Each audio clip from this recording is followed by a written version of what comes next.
Hey guys, my name is Sam and today I want to take a quick look at the Yeezy Boost 350v2 by Adidas in collaboration with Kanye West. This is the Yeezy Boost 350v2 Antlia, non-reflective and reflective.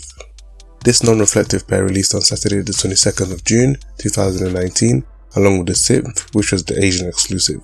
The Americas got the landmarks, which was delayed to July, and these reflective Antlias dropped a few days after on the 27th of June 2019.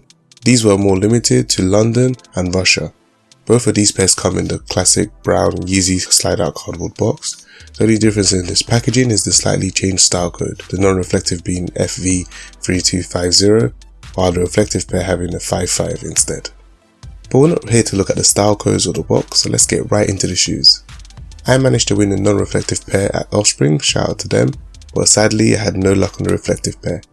To be honest, I was very salty. I even tried to do the whole I'm not going to pay resale speech, but look where we are now. All jokes aside, this colorway to me is the best yellow 350v2. It's slightly darker than the butters without that neon finish on the frozen yellows.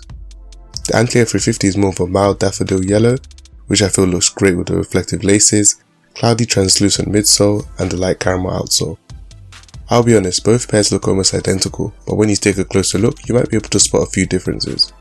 The major difference between the reflective and non-reflective is the reflective prime knit has a mix of 3M technology that reflects light that gives it that sparkly effect.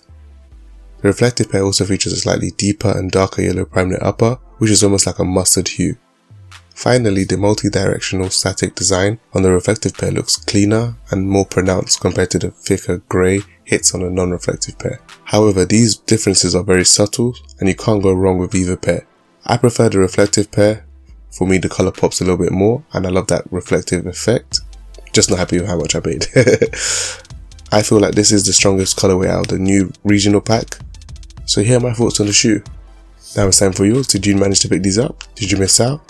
Or are these not for you? Let me know why in the comments below. And apologies for my voice, I'm a little bit sick, so thank you so much for watching. I hope you enjoyed the video.